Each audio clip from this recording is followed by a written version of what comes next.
नमस्कार, मैं हूं संजीव श्रीवास्तव। आप देख रहे हैं 4 PM news network.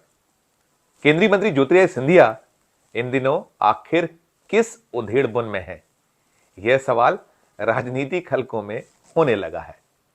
Jyotiraditya Scindia Congress छोड़कर 2020 में बीजेपी में शामिल हुए थे और बीजेपी में शामिल होने के बाद कई ऐसे कड़वे दौरों का सामना उन्हें करना पड़ा है जो सिंधिया की तासीर के ठीक विपरीत माना गया या माना जाता रहा है। सिंधिया धीरे धीरे पार्टी में सेट हो रहे हैं।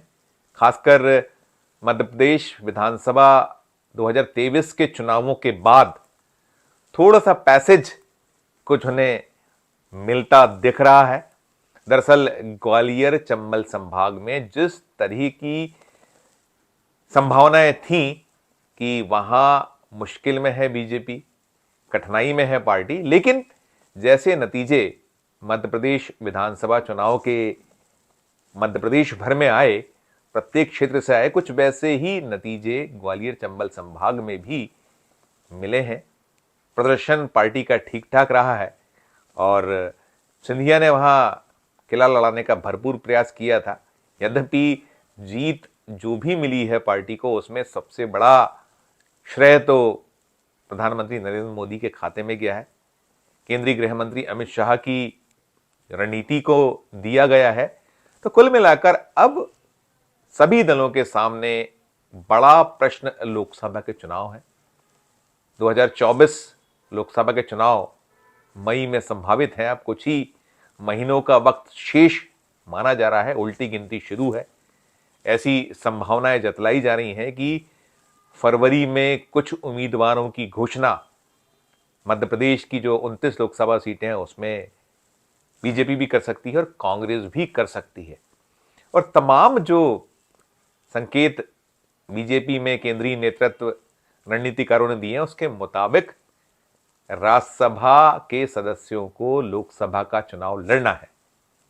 ज्योतिरादित्य सिंधिया फिलहाल बीजेपी की टिकट से मध्य प्रदेश से राज्यसभा पहुंचे हुए हैं और अभी उनका कार्यकाल शेष है।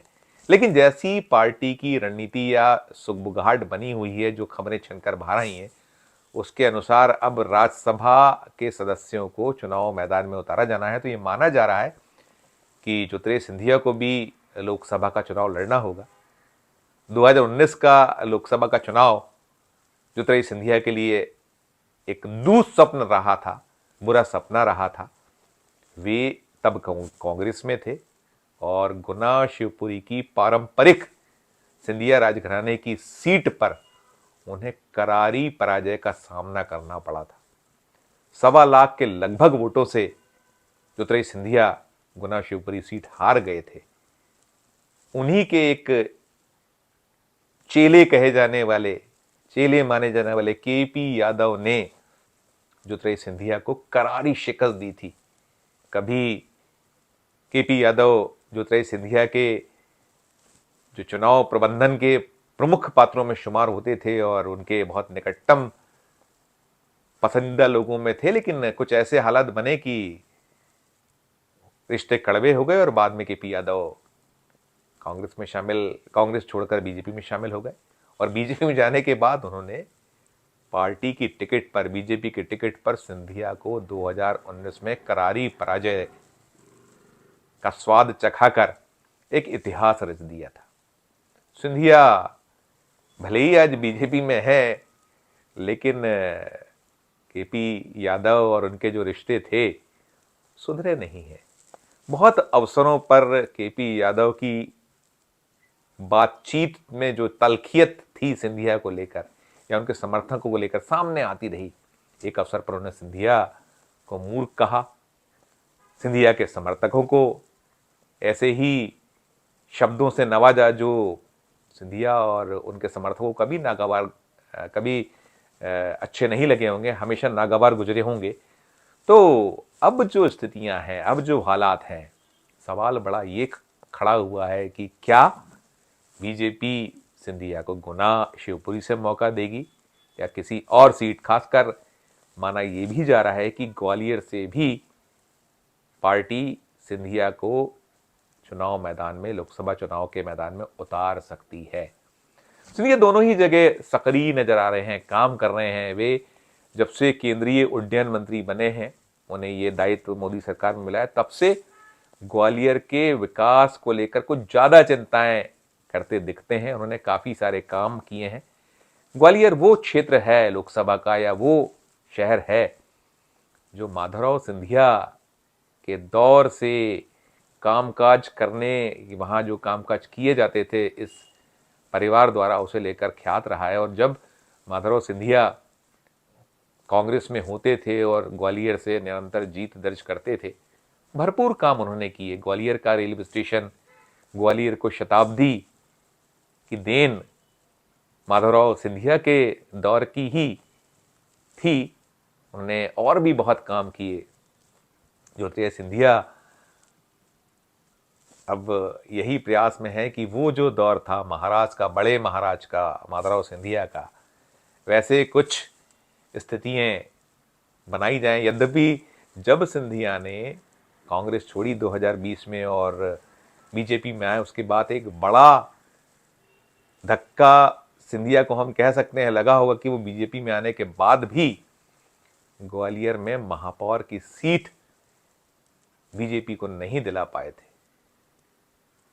ग्वालियर नगर निगम में पहली बार महापौर पद सिंधिया के बीजेपी में आने के बाद कांग्रेस के खाते में गया। जब से मध्य प्रदेश बना उसके बाद से पहली बार ऐसा हुआ कि कांग्रेस को वहां महापौर का पद मिला। तो आसान नहीं है ग्वालियर सीट, लेकिन सिंधिया अकेला लड़ा रहे हैं। उन्हें मालूम है कि गुना और शिवपुरी सीट पर टिकट मिलना इतना आसान नहीं होगा। वे जुगतबाजी में लगे हैं, प्रयासों में जुटे हैं। गुना शिवपुरी सीट पर जो कब्जा 19 में केपी यादव ने किया था, वे भी हार मानने को तैयार नहीं है।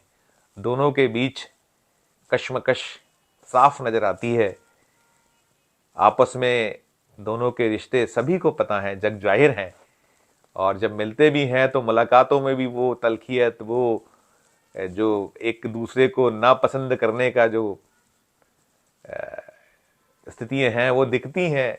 मंचों पर भी दिखता है, चूंकि प्रोटोकॉल होता है तो बात भी करनी होती है, लेकिन नजर, बॉडी लैंग्वेज में सब कुछ आ जाया करता है। अभी ताजा बात, या ये जो सब कुछ हम बात कर रहे हैं 4 PM के दर्शकों को बतलाने जा रहे हैं, उसकी वजह यह है कि सिंधिया ने बहुत लंबे अरसे बाद गुना शिवपुरी के सांसद, बीजेपी के जो प्रतिनिधित्व करते हैं बीजेपी का लोकसभा में, केपी यादव को जन्मदिन की बधाई संदेश भेजा है। इस बधाई संदेश के बाद ही ये चर्चा हो रही है कि क्या सिंधिया ग्वालियर शिवपुरी सीट का जो उनका अपना मोह है या दावा है, उसे छोड़ने जा रहे हैं। क्या वे यादव के समक्ष हथियार डाल रहे हैं? क्योंकि मध्य प्रदेश में निजाम अब बदल चुका है।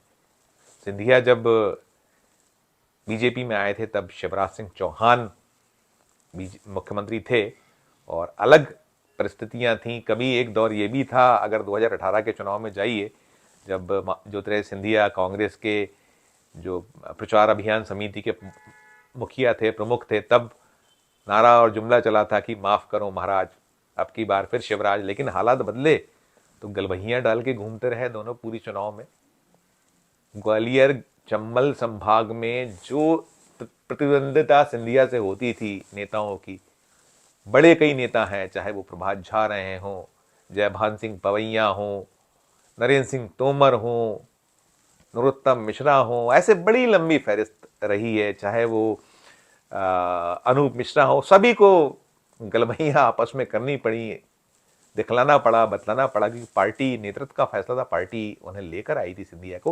लेकिन अब जो दौर चल रहा है, अब जो हालात बने हुए हैं, इन हालातों में निजाम जब बदला है, मोहन यादव जब चीफ मिनिस्टर हो गए हैं, उनको काफी कुछ यहाँ मध्य प्रदेश में उन पर जो दांव खेला गया है केंद्रीय नेतृत्व वाला कमान द्वारा, मोदी अमित शाह के वो सिपह सालार हैं, उन्हीं का चेहरा है मध्य प्रदेश में।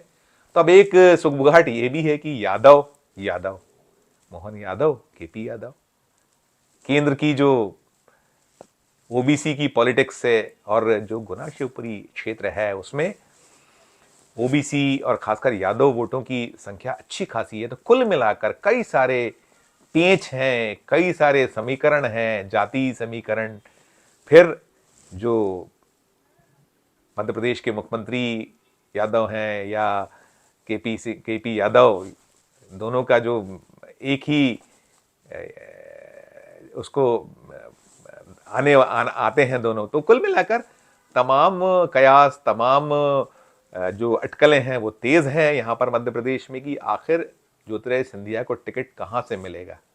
उनके लिए जो मोदी युग है, मोदी का जो करिश्मा जादू चलता रहा है मध्य प्रदेश में, भी चला है विधानसभा 2023 के चुनाव में, और अगर 2019 का लोकसभा चुनाव भी देखें जब 29 में से 28 सीटें बीजेपी मध्य प्रदेश में जीतने में कामयाब हुई थी, इसके पहले 27 सीटें जीती थी, तो निरंतर वो एक अपना प्रभाव बढ़ा रही है। 27 थी, अब 28 हुई हैं, और इस बार तो 29 का लक्ष्य बीजेपी ने रखा है। तो ऐसे में बहुत कठिनाई नहीं है, लेकिन आसान भी नहीं है, खासकर ज्योतिरादित्य सिंधिया के लिए। जो ज्योतिरादित्य सिंधिया ने पाला बदला था, उस पाला बदलने की वजह से जो उनको लेकर एक मध्य प्रदेश में उनको पसंद करने वाले या जो उनका खांटी वोटर हुआ करता था, वो थोड़ा नाराज तो हुआ है कि उन्होंने कांग्रेस छोड़ी थी। तो अब क्या होगा, क्या उनको टिकट कहां से मिलेगा, ये सारे सवाल लगातार चर्चाओं में तो हैं। और फिर ये सिंधिया का यादव से जो उनके प्रतिद्वंदी या वो नापसंद करते हैं केपी यादव से, उनके साथ में जो रिश्तों में थोड़ी सी सुधार के प्रयास, इसके क्या मायने, ऐसे सवाल लगातार उठ रहे हैं। इन सवालों का जवाब तो बीजेपी का नेतृत्व, आला कमान ही दे सकता है या खुद सिंधिया दे सकते हैं।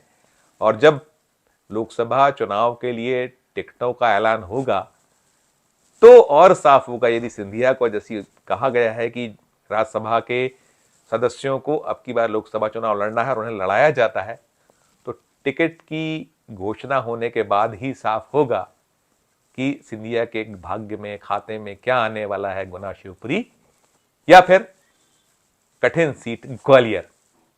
आज के इस वीडियो में इतना ही। हम फिर किसी नए वीडियो के साथ आपके समक्ष उपस्थित होंगे।